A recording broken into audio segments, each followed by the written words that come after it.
warahmatullahi wabarakatuh. Selamat pagi teman-teman. Perkenalkan, kami dari kelompok 5 akan mempresentasikan tugas makalah kami yang berjudul Kalimat Efektif. Sebelum itu, perkenalkan, nama saya Nazwarani. Di sini saya sebagai moderator sekaligus pemateri, dan rekan saya dan saya Hendy dan saya Reno Saputra. Baik, untuk mempersingkat waktu, langsung saja saya akan menyampaikan materi yang pertama, yaitu pengertian kalimat efektif.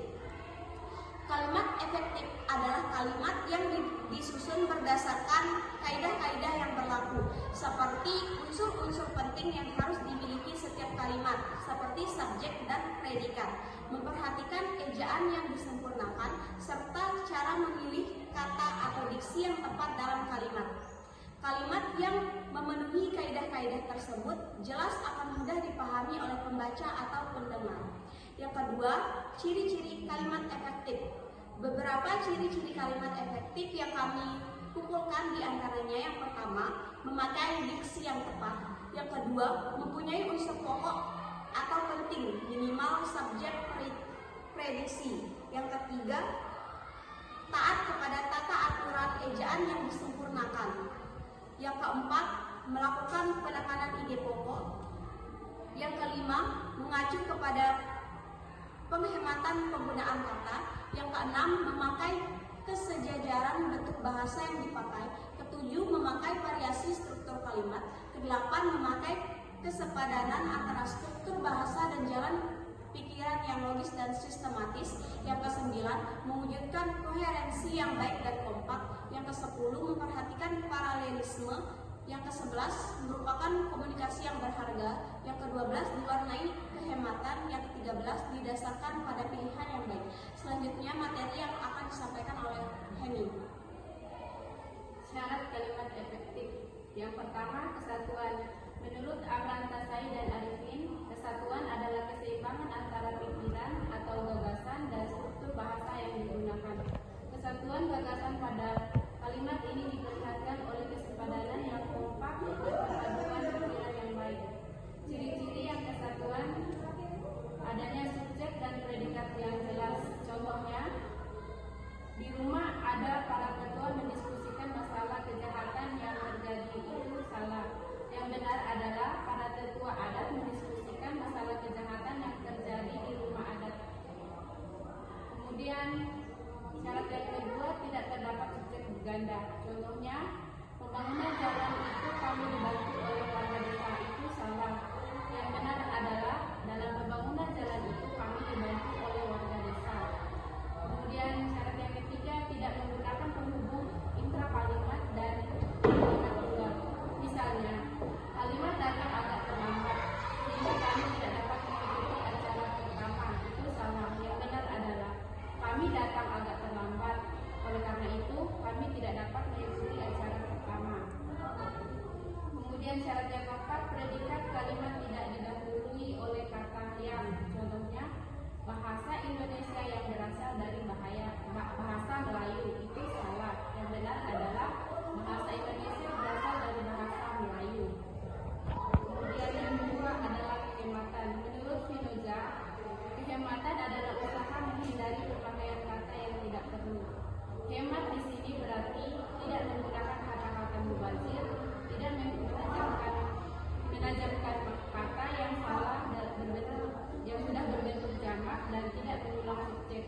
Dengan menghemat kata kalimat padat menjadi berisi.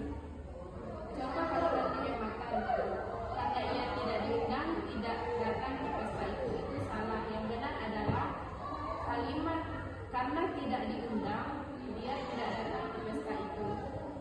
Kemudian yang ketiga adalah keparalelan. Menurut Amran Tasai dan Arifin, keparalelan merupakan kesamaan bentuk yang diberikan maksudnya yaitu jika pada kata pertama berbentuk verba, maka kata kedua juga harus berbentuk verba. Contoh kalimat keparalelan, sang tutor menjelaskan, memaparkan, dan menerapkan sebuah aplikasi pada praktik itu salah. Yang benar adalah sang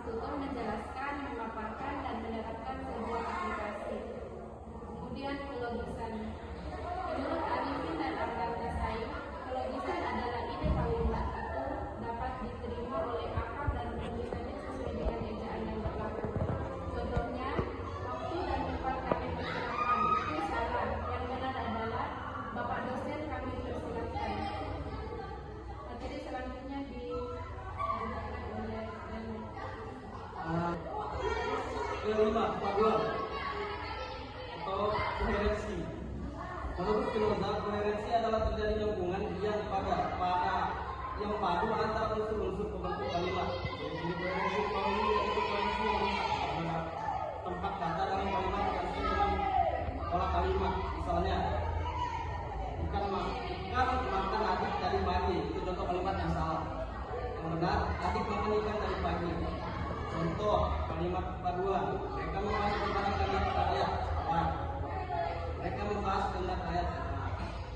Keenam, ketepatan.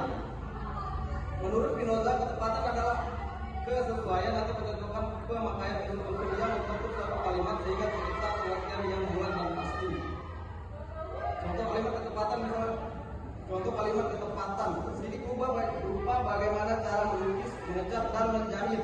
Salah. Sidik lupa bagaimana cara melukis, mengecat dan menjahit. Benar. D. Struktur kalimat efektif.